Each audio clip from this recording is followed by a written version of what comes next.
Hey guys, welcome back to Seller Sessions. This week we bring in Michael Michelini. How you doing, Michael? I'm doing great, Danny. Thanks for having me. Excellent. So Michael runs Global from Asia podcast. We met nearly 2 years ago now in Hong Kong when I was speaking at the conference over there. We've built up a good relationship. I'm coming over to speak at the Cross Border Summit, your event in Shenzhen in April. Which I'm looking forward to. But Yes. today's subject, we're going to talk about a failure as part of the series here on the Seller Sessions Rate and Rent. But before that, can you give us a little bit of background on yourself, about your event and your business and stuff like that? Sure. Yeah. Thanks, Danny. So my name is Mike Michelini, and I've been doing a podcast, Global from Asia, for four years now. And I've been in China 10 years as a lot of different things, e-commerce, sourcing, doing mobile apps. What got me out here was I started out before Amazon days selling on eBay and my website 2004 while I was working in New York City, and then came out to China 2007 to source from factories to grow my business, and ended up staying here much longer than expected. And I've been doing, my favorite thing is content marketing, blogging, helping people do business in China and Asia through online information. And we've done now coming up to 3 cross-border summits, which you're going to be one of our top speakers. I'm really excited to have you. And it's been amazing just building this community for cross-border e-commerce, cross-border business here and over the years. And I love what I do.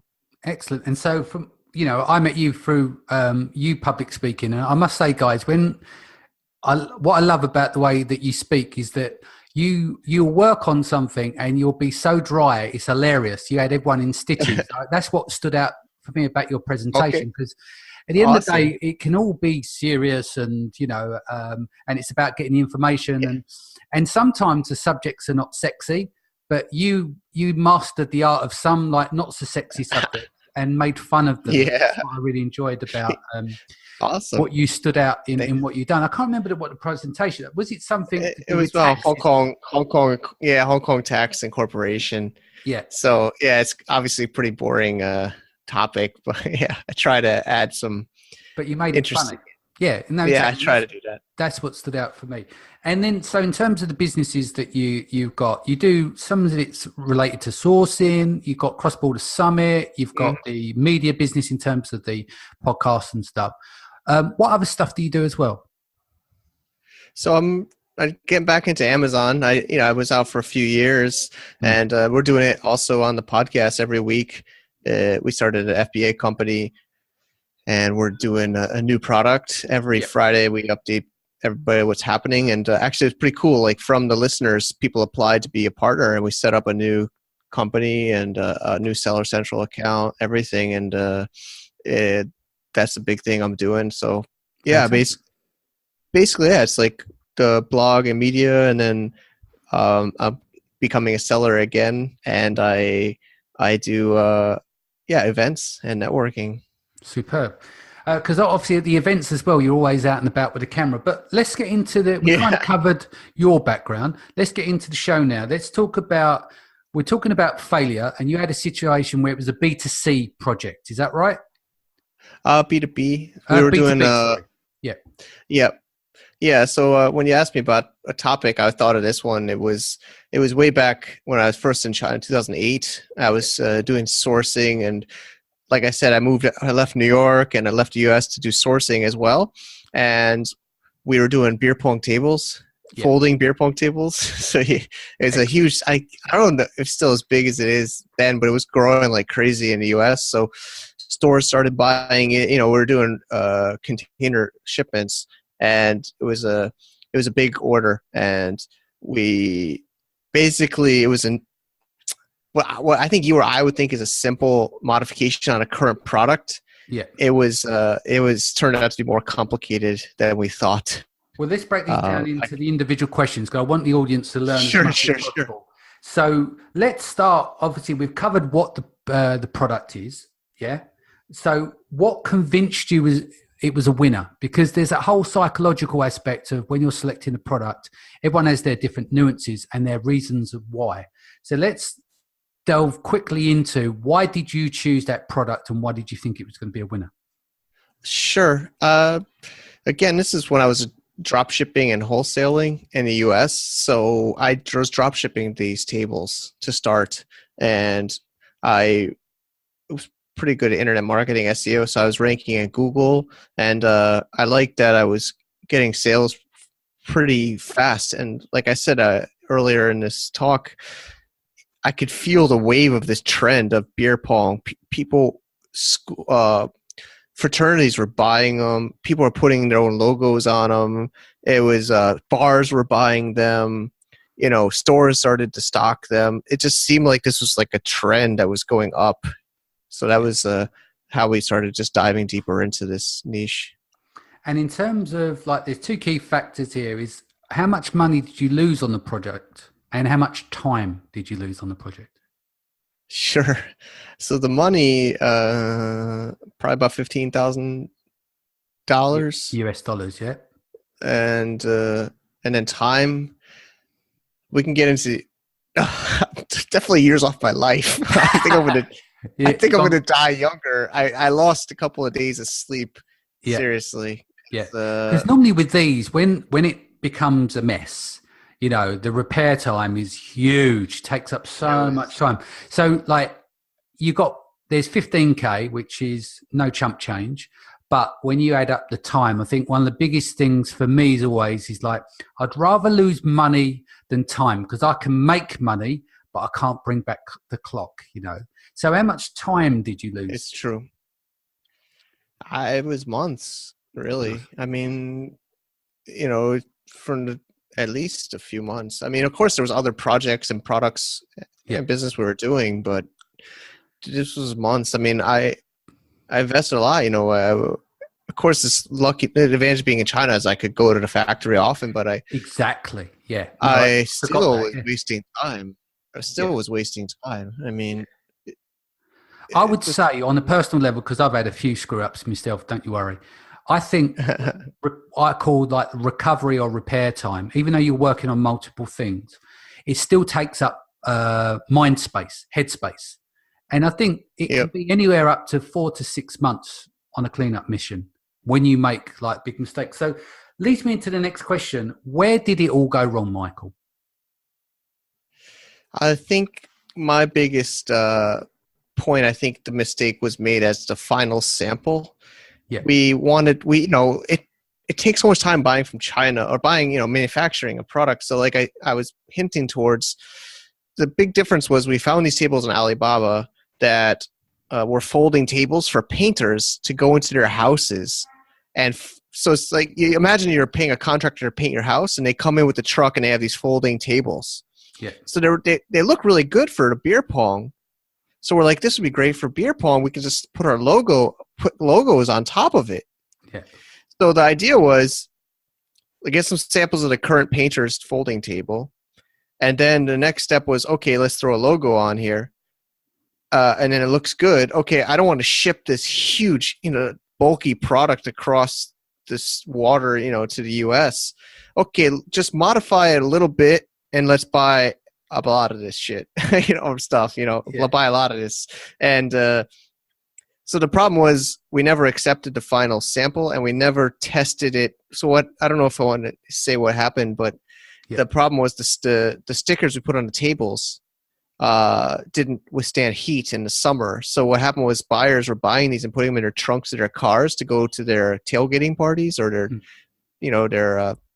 and it would be hot in the trunk. And it would make the sticker glue melt, and it bubbled up and then wouldn't stick back down and cracked. Wow. So returns started going to the stores, and the stores starts coming back to us saying these returns are going up, and basically nobody tested the product for heat, resisting heat. Yeah. And the factory didn't seem to care because we didn't say it needed to withstand heat in a trunk of a car. Yeah, you know what I'm saying? Yeah. So I think it's either one mistake was we didn't actually really qualify the final product, and the second was we didn't test it for heat, or I guess there should be a checklist, but but what I think we're going back to here is that you taking this. When was this? 2008. So this was at the very beginning of your adventure into doing this. So it was probably lack of knowledge, naivety that caused the problem, not through sloppiness. Do you know what I mean? Because you learn you learn from all these mistakes. So you start out, you do something, and every day you're learning. And the key thing is you've got to stay ahead of the curve. You know, it's like you're running with the ball, and it's like how long can I keep the ball in motion without dropping it? It was really nuts because I thought it was fine. You know, we made, you know, it was a decent order, and it was one of our biggest orders. And I came back from dinner, you know, the time zone differences. So I come back from dinner and I refresh my Outlook email, you know, back in the day before you had Outlook. I'm like refreshing it in my home office, and it's downloading the mail, and it says, we have a big bleep, bleep, bleep, bleeping problem from the buyer. I'm like, I don't know if I want to open this, but it was basically like the returns are coming up. This is the problem. You know, it was threat, and it was like a horrible. So horrible. Basically, everyone got refunded. But how did you recall the stock, or did you just trash it? Well, the lucky thing was the way the store's contract, you know, was we would have been paid liability to receive all the stuff. Yeah. But it didn't get to that high of a recall. I was looking at the U.S. weather because this was like August or September maybe. Yeah. So I was like checking the weather forecast. In Orlando especially, waiting for the temperatures to go down. So I think we caught the tail end of the summer. So it cooled off enough. I mean, they didn't get high enough where we had to pay to receive all the rejects. They just it didn't get that high. There's different thresholds of returns, so it didn't go to the highest point where we had to pay for everything to come back. Right. So they kept the stuff, but we had, of course, you know, pay for the refunds and everything like that. Okay, so it could have been much more. If you were to take some lessons from that, what did you learn from that situation that you found yourself in? What was your next step after? Imagine you sat down, you pulled up your scrapbook, you make that notes. It's probably a lot of pages, I know, but give me a highlight. You know, you've been out to China, so I was it was end of the week. It was maybe it was, I don't know what day of the week it was, but I was in a 7-Eleven. Yes. And drinking beer on the outside of a 7-Eleven at those like tables with a couple of my friends, and I'm like, man, what am I gonna do? What am I gonna do? Yeah. I was like, you know, like one, I just like, you know, I just felt bad about the whole situation. Two, it was a financial problem, and then I said, I'm not gonna, because it could have been up to $40,000. It could have been up to 40,000. So I was like, or even more. They said it could be even more because of the returns. So I was on this, you know, China's so busy. There's all these people everywhere. And I'm on the street in like a t-shirt and shorts and drinking a big Qingdao beer. And I'm saying, what am I going to effing do? And then my friends are like laughing at me. And then this woman in a suit came up, very nice, proper middle-aged woman. She's like, gives me her name card the proper way, you know, 2 hands. And she's like, I hear you are might be looking for a job to be an English teacher. There's a very high net worth families that are looking for foreigners to come to their home and teach their children English, and also basically it was like being like a overpaid babysitter. Right. You know, I'm like, no. Every cloud has a silver lining. Yeah. I'm like, no. I'm not going to become a English teacher, babysitter in China. And it's like sparked me. I'm like, I'm going to get out of this. I'm going to get out of this nightmare.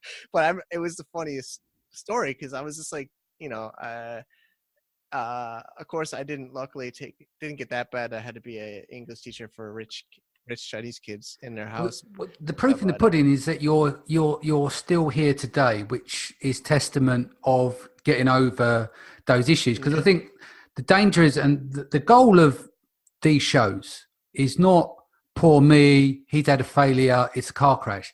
The goal of these shows is, the reality is that people are not infallible. They will make mistakes. How you recover is the most important. Regardless if you sell on Amazon or not, the fact that you're still here, that says Yeah. everything about your grit and determination, because you got entrepreneurs, wantrepreneurs, or whatever they're called. And the thing is, you've got to get in the dirt sometimes. And it's these kind of lessons are the ones that build you as a person. It's true.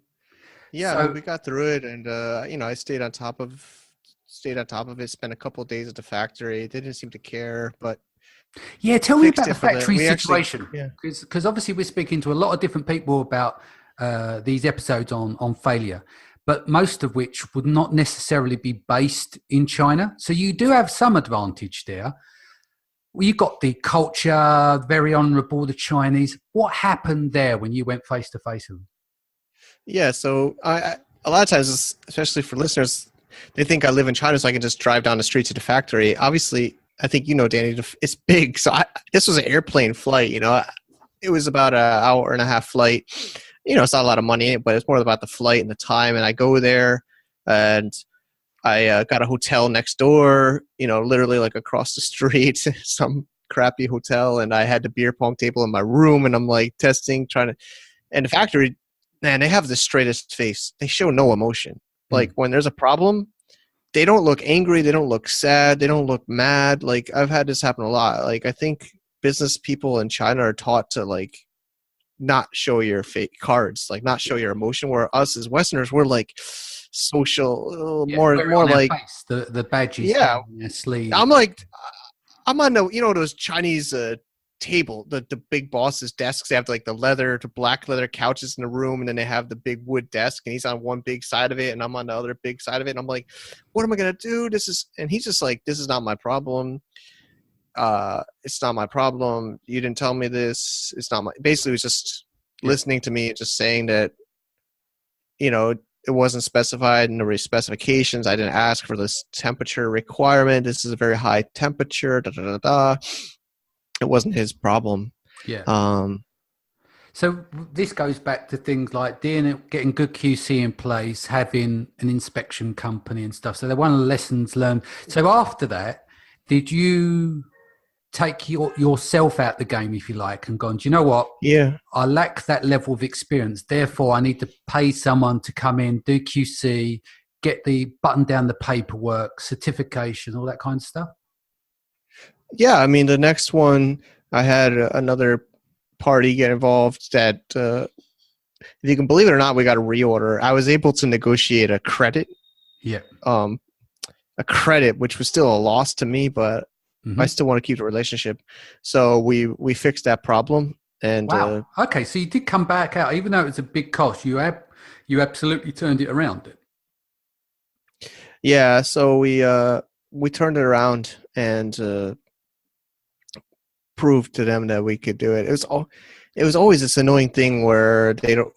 The other problem is it's always this rush. Everybody's always rushed. It's so annoying. So everyone wants it yesterday. But yeah, I mean, we had a professional. I know so many that are like my friends now, but these QC companies, testing companies, and sourcing companies. It's not my skill. I mean, this new Amazon business is funny. I'm the one that lives in China, and the other partners, I'm like, I have other partner in here in China. I'm like, I don't want to deal with this is the new one, actually. I know they can't see it, but this is, anyways, it's, I don't like dealing with the factory. It's just too much. I feel like it's,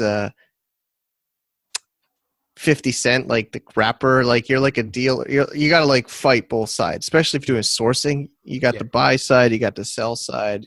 Yeah. Most of my friends that do Amazon just work with a sourcing company, or because usually if we're a seller, a marketer, like you're a marketer, I think you got to know your strengths. Marketing is very valuable and valuable skill.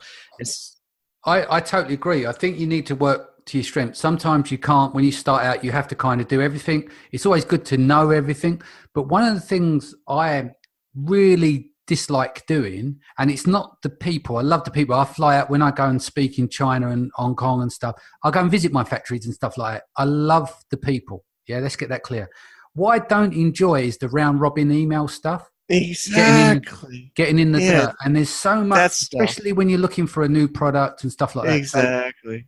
when you're in a position where you go like, you need to excel at your own strengths and work on those. So I have two different business partners that I work with on a regular basis that obviously we've got all our own accounts. Plus we do cross promo, like we share the same products. And so one would own the cash flow in the US, one may do it for Europe, etc. But in those partnerships, generally what happens is, because of my background in marketing and stuff like that, I take care of the marketing optimization, product teardown and stuff like that.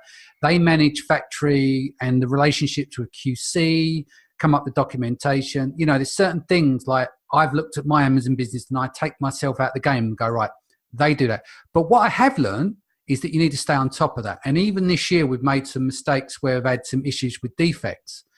Now with my partners, I've moved Mm. us effectively into a new sourcing company, which costs us a percentage of manufacturing. But I said, look, instead of you managing those relationships at the factory, you manage the relationships of the sourcing company who are on the ground, got the paperwork in place. We take a bit of hit on our margin, but when you think that you can be put out the game 4 to 6 months and the cash that you lose, it's worth paying that additional cost. So are you saying now is that from that experience, just because I want to revert back to that experience that you had, is that you turned the corner on it, right? You got a reorder, you've done it on the credit. Obviously, your margin disappeared into the sunset for a while. Is that still running now, or is that discontinued, that relationship? Or What actually happened was I got out of the sourcing business, yeah, and I had a partner take over that business and that yeah. client. Gotcha. So it Okay, so it's continued. still continued. Fantastic. But that's what I mean. There's a good thing. It wasn't just stone cold out the game. I mean, I've dumped products Well, and gone out the game. You've turned a negative situation, one of your first experiences, and then turned it into a positive.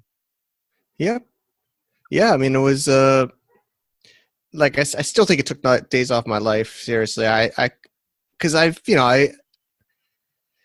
knew, and you feel bad. It's not like you're just some face. The easy thing about, well, I don't want to say Chinese factory or not Chinese factory, but it's when you know the people involved and it's your relationships. It's very, and they know that, and it wasn't on purpose. Nobody, but it was just a huge, Yeah, huge it's because you feel bad, you lost money, you're nightmare. bad, you have effect on your business, it affects cash flow. And I mean, this is why it still surprises me now that I might see people in Facebook groups. It's like kamikaze pilots that they shovel this stuff straight into Amazon. It's like it's a Yeah, suspension waiting to happen. It's like, have you had it's an really, inspection? And they're like, no.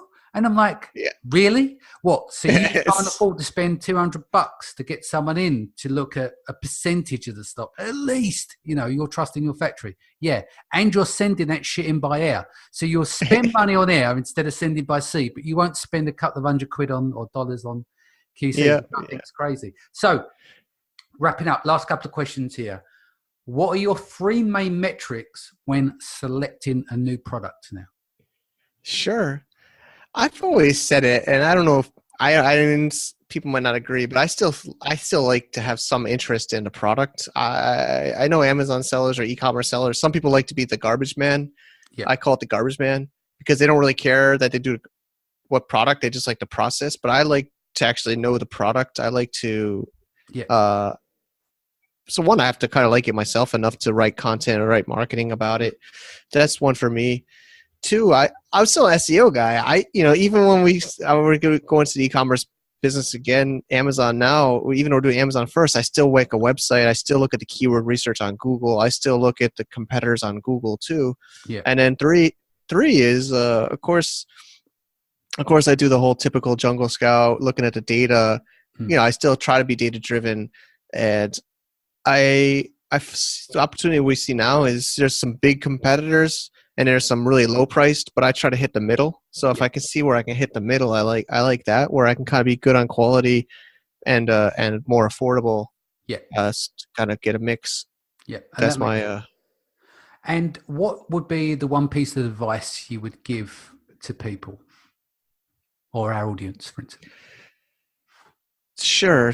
So like it would be a new seller or Yeah, our audience listening today, if you had one piece of advice overall with regards to sourcing, the business, etc., to avoid those missteps that you may have had, which help them in the future. Sure. So I mean, I'm going through it again now with my team. You can't rush sourcing from China. I think if you want to go faster, maybe drop ship or maybe buy from wholesalers in your home country. But I think if you're going to do what you got to do between two countries, you got to be whether it's China or India or any other country, it's going to be high shipping fees, long time. You got to spend money on the samples to accept the samples. Yeah. So I would say, because everybody I always talk to is in such a rush about sourcing, and like you said, the kamikaze, I like that. I think that's, if you want to just test and go fast, I would say stay in your own country with products. Source domestically rather than having to deal with international sea shipping and stuff. So more haste, less speed. Yeah. I think that's the better way. Then move up the supply chain. That's that's what I did when I first. I'm actually having trouble with that now because we're going right into sourcing right away, whereas the high order sizes and everything. I like the whole drop shipping or wholesale. You can buy small quantity, and diversify more. Yeah, makes sense. Okay, so before we wrap, do you want to tell people how to access the podcast for people that are interested in the content that you're covering in China and the guests that you had? So sure, it's globalfromasia.com. Yep, and where the site and where podcast is. Yeah, so in terms of podcast, sorry, because there's a bit of time delay here. With the podcast, is it on iTunes, all podcasters? Is there a web player, etc.? Yeah, I mean, we have it embedded on the site if you go to globalfromasia.com/podcast, or you can also, of course, iTunes. It's in TuneIn. I got it in there. We try to get on all the Stitcher. We try to get in all of them, but there's also a feed. Excellent.